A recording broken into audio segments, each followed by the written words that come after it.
Shalom Bapak Ibu dikasih Tuhan Yesus Kristus, jemaatku Katapang Cilampeni, sungguh sebuah anugerah buat kita semua kalau malam hari ini kita masih boleh beribadah di dalam kul, sekalipun secara online. Hari ini saya mau bagiin sharing, mungkin sharing kul ini bisa dibagikan ke Bapak Ibu bisa dengarkan, bisa bagikan kepada jemaat kul, buat pengurus kul, bisa dipakai sebagai bahan renungan di rumah masing-masing, mungkin di dalam mesbah keluarga, sekalipun sekarang masih ada di dalam masa pandemi, tapi biarlah saya berharap semangatku ini tetap ada sekalipun ada di dalam mesbah keluarga di rumah masing-masing. Jadi biarlah jadi sebuah kesempatan yang baik buat kita semua dari keluarga demi keluarga, supaya kita bisa berunity bersama keluarga, yang baik orang tua dengan anak bisa kumpul sambil beribadah. Amin.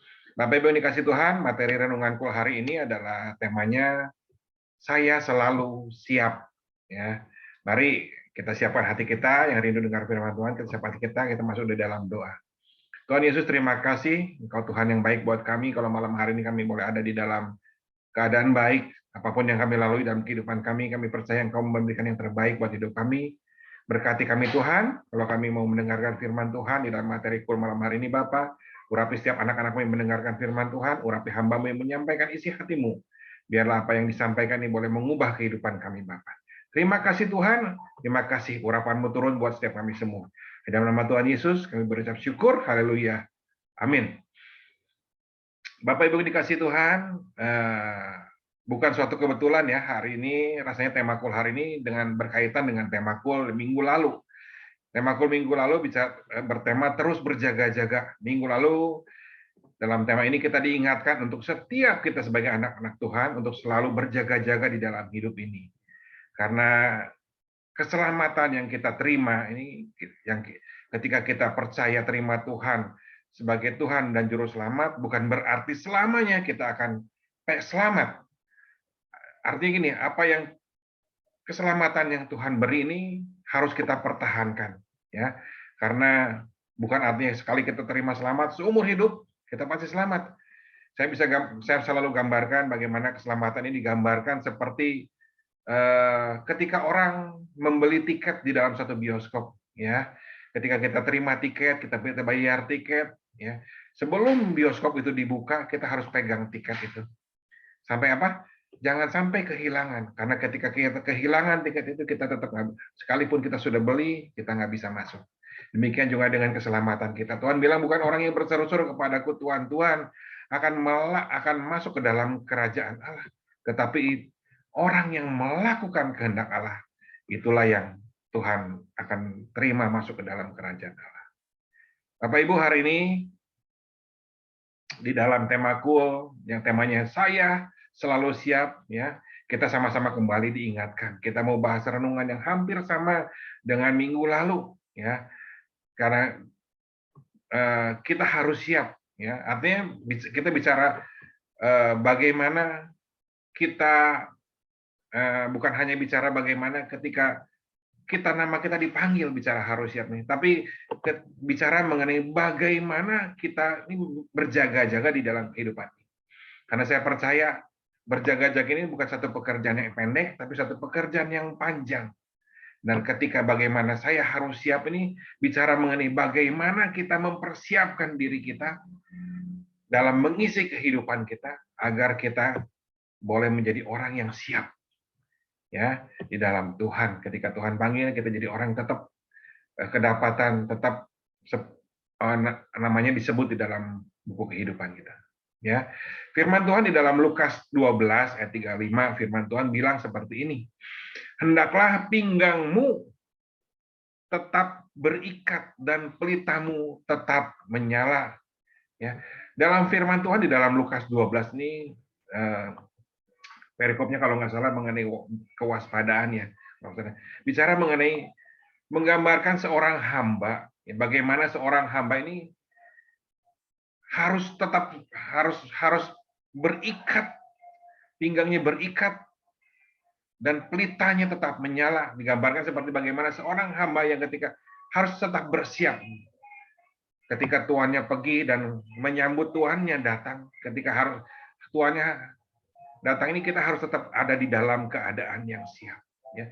Siap menantikan tuannya, siap menantikan perintah tuannya. Karena berjaga-jaga, Tuhan bilang namanya berjaga-jaga bukan hanya orang yang bersuruh-suruh kepada Tuhan, tapi orang yang melakukan kehendak Tuhan. Saya percaya seorang hamba yang siap, bicara mengenai seorang yang siap menantikan perintahnya Tuhan, siap menantikan apa yang menjadi kehendak Tuhan dalam hidupnya. Amin.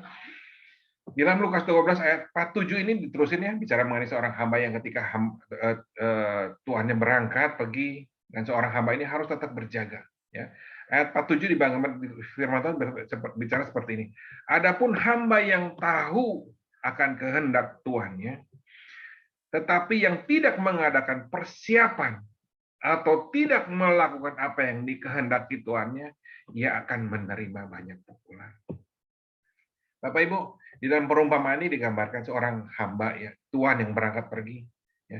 Dan seorang hamba ini harus siap harus mempersiapkan, berikat pinggang ya, berikat pinggang bicara mengenai kesiapan untuk tetap menjaga kapan tuannya datang, apapun yang diperintahkan tuannya dia siap lakukan.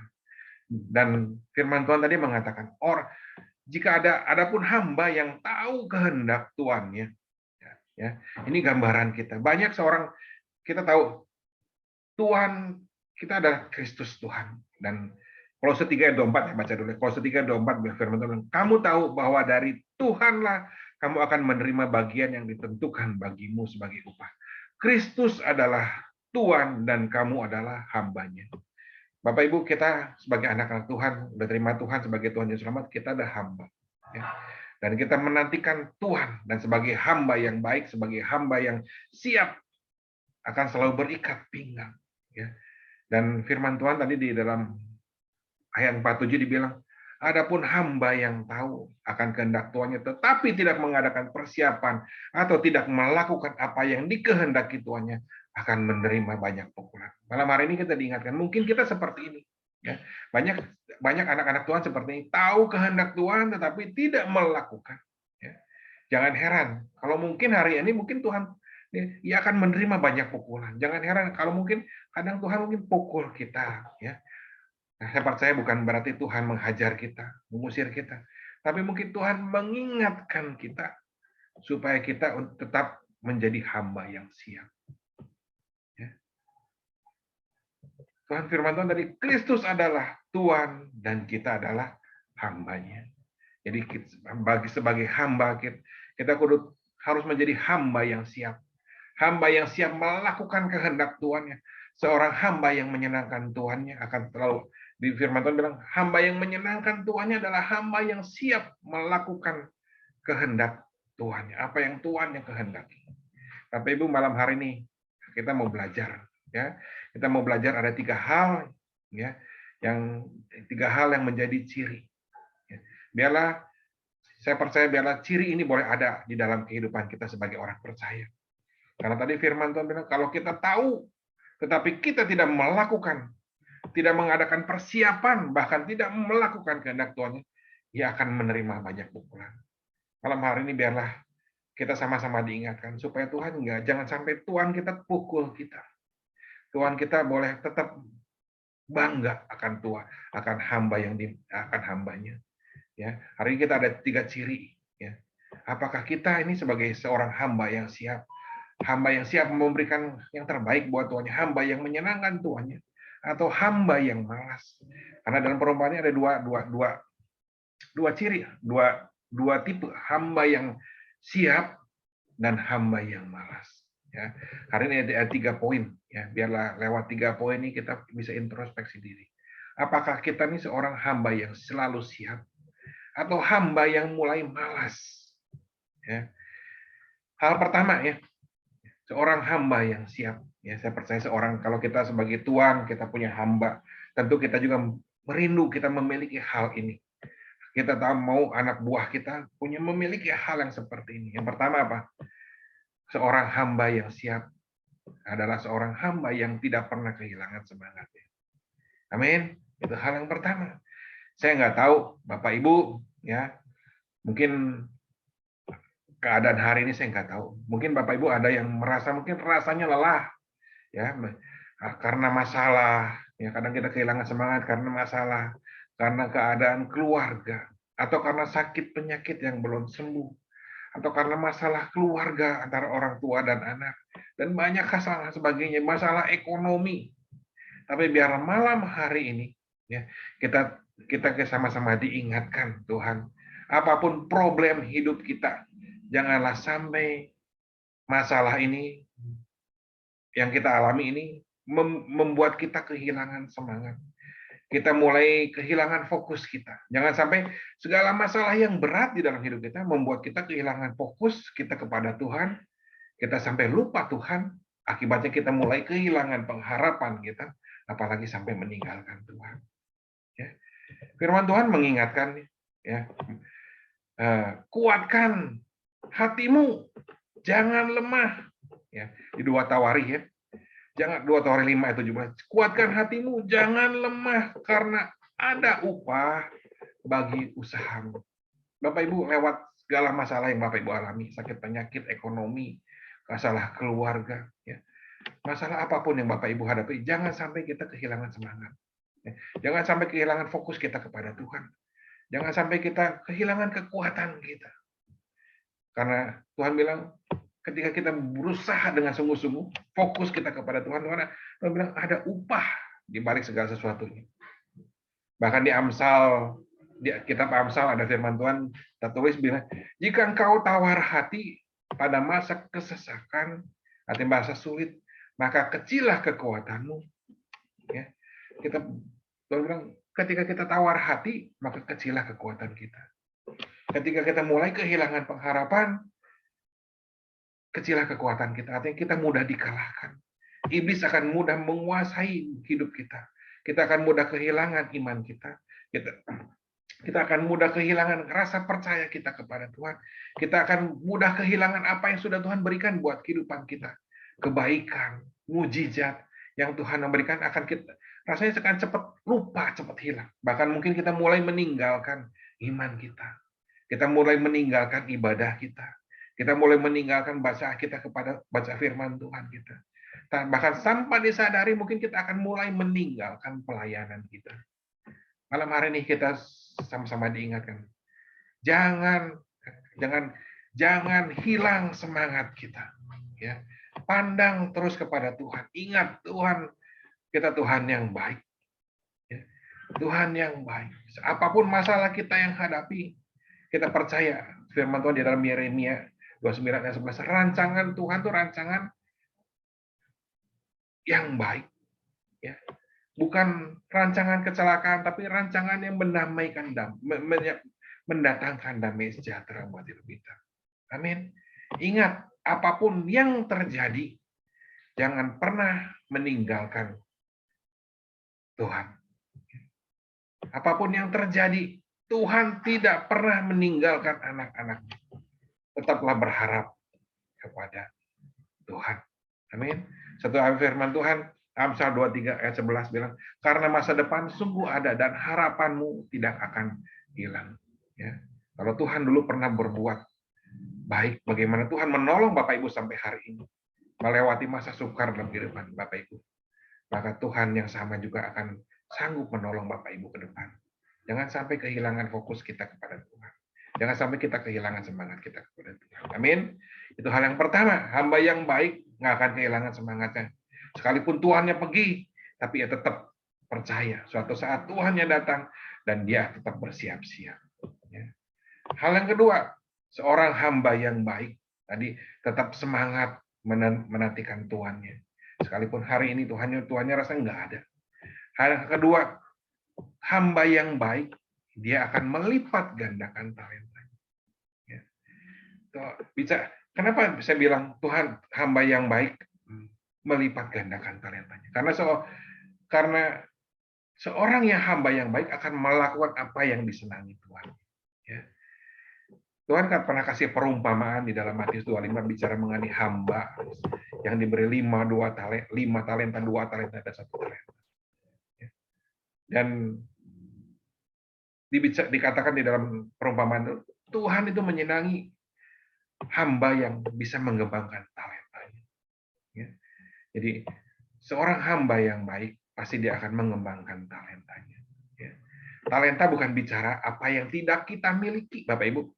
Talenta bicara apa yang Bapak Ibu miliki. Dan di perumpamaan ini nggak ada yang nggak dikasih talenta. Semua dikasih talenta, bahkan yang terkecil sekalipun satu talenta, Tuhan tetap hargai. Ya. Tetapi di firman Tuhan dikatakan ketika tuannya datang itu bilang yang 5 talenta jadi nambah, yang 2 talenta jadi nambah 4. Ya. Tetapi yang 1 talenta dibilang hambanya bilang ini. Ya, di Matius 25 ayat 14. Kini datanglah hamba itu yang menerima 1 talenta. Ya, ketika tuannya datang dan berkata, Tuan, aku tahu bahwa Tuan adalah manusia yang kejam, yang menuai di tempat di mana Tuan tidak menabur dan memungut di tempat yang di mana Tuhan tidak menanam. Karena itu aku takut pergi dan menyembunyikan talenta Tuhan itu di dalam tanah. Ini terimalah kepunyaan Tuhan. Ya, ya, hamba yang 1 talenta ini cuman ini bukan kepunyaanku tetapi kepunyaan Tuhan. Ayat 28 firman Tuhan bilang begini, sebab itu ambillah talenta buat hak kepada hamba yang tidak mengembangkan, yang punya 1 talenta itu. Sebab itu Allah ambillah talenta itu daripadanya dan berikanlah kepada orang yang mempunyai 10 talenta.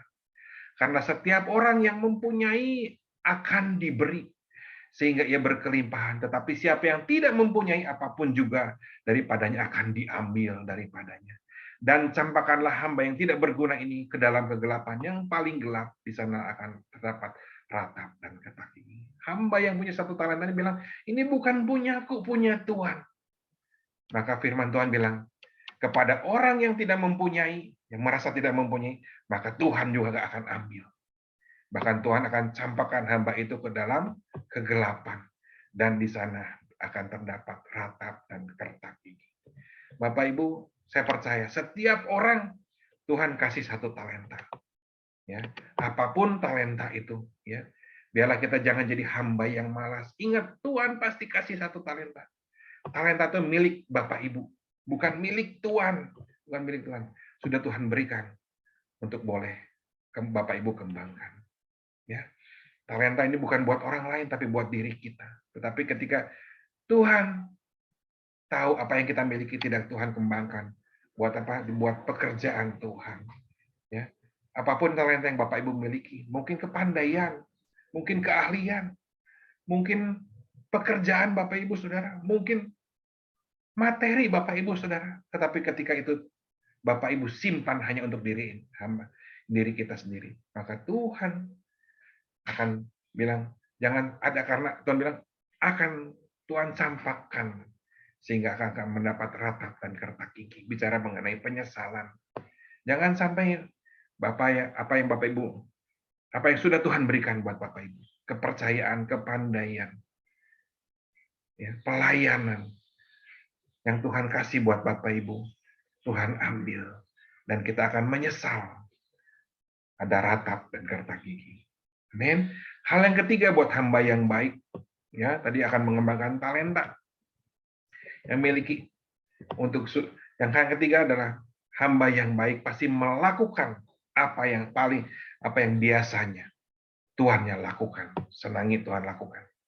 Tuhan kita adalah Tuhan yang penuh kasih. Ya, 1 hukum yang baru yang Tuhan ajarkan buat kita ketika Tuhan Yesus datang ke dalam dunia adalah apa? Mengajarkan hukum kasih. Bagaimana hubungan kita dengan Tuhan harus dilandasi dengan kasih, karena kita mengasihi Tuhan. Mungkin makanya Tuhan Yesus datang ke dunia supaya membuktikan bahwa kasih itu, Tuhan mengasihi kita lewat dirinya disalib. Ya. Hubungan kita dengan manusia juga harus didasari dengan kasih. Bapa kita adalah Bapa yang menyenangi kasih. Maka bagian kita juga harus menabur kasih. Ya. Matius 22 ayat 37 firman Tuhan, kasihilah Tuhan Allahmu dengan segenap hatimu dan dengan segenap budimu. Itulah hukum yang pertama. Dan yang pertama, dan hukum yang kedua yang sama dengan itu, kasihilah sesamamu manusia seperti dirimu sendiri. Maka pada kedua hukum inilah tergantung seluruh kitab Taurat dan kitab para nabi. Ya. Tuhan mau kita sebagai hamba yang baik, hamba yang siap, kita juga melakukan seperti apa yang hamba Tuhan yang lakukan. Melakukan dengan kasih. Kasih, biarlah kasih menjadi dasar dari segala tindakan dan perbuatan kita kepada Tuhan maupun kepada sesama kita manusia. Ya, apa yang kita beri kepada Tuhan, ya, apa yang kita beri kepada Tuhan bukan berdasarkan apa yang hanya tertulis saja di dalam firman Tuhan. Karena yang tertulis ini terbatas. Tapi saya percaya yang namanya kasih itu tidak terbatas melebihi apa yang ditulis di dalam firman Tuhan. Ya, demikian juga dengan kita dengan sesama. Belajar mengasihi sesama. Mungkin kita nggak bisa, bahkan ada satu firman Tuhan, jika kita mengasihi Allah dan membenci saudaranya, maka ia adalah pendusta. Ya, menabur kasih buat sesama kita. Bukan, mungkin kita nggak bisa nabur materi, tapi kita bisa menabur perhatian, kita bisa menabur pikiran kita bisa menabur doa kita, dan banyak hal yang lain aja yang kita bisa tabur sebagai bukti kasih kita kepada sesama maupun kepada Tuhan. Amin. Bapak Ibu, demikianlah 3 hal yang mau saya sampaikan buat kita semua. Ya, apakah kita seorang hamba yang siap? Karena seorang hamba yang siap nggak akan kehilangan semangatnya karena keadaan, karena tuannya meninggalkan. Orang hamba yang siap, dia akan mengembangkan talentanya, nggak egois buat dirinya sendiri, tapi kembangkan sekalipun satu talenta yang Tuhan kasih. Hamba yang siap akan menabur kasih, karena itu yang Tuannya sukai, kasih buat sesama maupun buat Tuannya sendiri. Ya, hari ini pastikan kita jadi hamba yang siap untuk menjadi hamba yang siap menyenangkan hati Tuannya, bukan hamba yang malas. Sekalipun di tengah keadaan yang sulit sekalipun, jangan sampai kesulitan kita ini, masalah kita menutupi segala fokus kita kepada Tuhan kita. Amin. Tuhan kita adalah Tuhan yang baik, yang sudah memberikan segalanya buat kehidupan kita. Biarlah kita juga memberikan yang terbaik buat Tuhan kita. Karena Tuhan bilang, ada upah yang Tuhan beri. Dan saya percaya upah ini akan Tuhan berikan, bukan hanya ketika nama kita dipanggil, tetapi upah ini juga diberikan ketika kita hidup di dunia. Kepada siapa? Kepada hamba yang dikasihi oleh tuannya. Hamba yang mengembangkan talenta. Hamba yang tetap semangat. Hamba yang tetap menabur kasih. Sesuai dengan apa yang tuannya senangi. Amin. Yuk kita tutup dalam doa. Tuhan Yesus, terima kasih untuk malam hari ini. Kami mengucap syukur, kami diingatkan, kami untuk menjadi seorang hamba yang baik. Hamba yang selalu siap melakukan apa yang jadi kehendak Tuhan. Hamba yang selalu semangat, hamba yang selalu menabur kasih, hamba yang tetap melipat gandakan talenta, sekalipun kami memiliki hanya satu talenta. Terima kasih Tuhan, hamba-Mu selesai bicara, tapi biarlah firman Tuhan lewat Roh Kudus yang mengajar jauh lebih banyak lagi, Bapak. Berkati hamba-Mu, setiap jemaatku yang dikata Pangsilan Pandi yang sakit, Bapak. Buat Bu Rahel, Tuhan berkati. Pulihkan semua sakitnya, Bapak. Apapun yang dialami ya Tuhan, kami percaya kuasa Tuhan boleh menyembuhkan Bu Rahel, Bapak. Tuhan, Kau yang sama, yang ada di dalam perutnya, kandungannya atau apapun, di dalam nama Tuhan Yesus jadilah sembuh. Jadilah sembuh di dalam nama Tuhan Yesus. Karena kami percaya Tuhan ada kuasa mujizat buat hamba-Mu ini, Bapak. Berkati setiap anak-anak-Mu juga yang sakit yang lain, Bapak. Di dalam nama Tuhan Yesus terima kesembuhan. Di dalam nama Tuhan Yesus terima kesembuhan. Pakai segala obat, segala dokter yang dipakai untuk kesembuhan setiap anak-anak-Mu yang sakit, Bapak. Kalau ada di antara kami, Tuhan, ada dalam masalah keluarga, masalah ekonomi, Tuhan beri jalan keluar buat setiap mereka. Beri hikmat dari Tuhan, sehingga mereka boleh melihat karya Tuhan, rencana Tuhan untuk kehidupan mereka, Bapak. Kami percaya Engkau Tuhan yang tidak pernah meninggalkan kami setiap anak-anak-Mu, Bapak. Terima kasih Tuhan, hamba-Mu selesai bicara, tapi Engkau tidak pernah selesai berbicara dan tidak pernah selesai meninggalkan anak-anak-Mu. Kau selalu ada bersama dengan mereka, Bapak. Hanya di dalam nama Tuhan Yesus, kami berdoa, kami mengucap syukur. Haleluya. Amin. Shalom, Bapak Ibu. Shalom. Tuhan Yesus memberkati.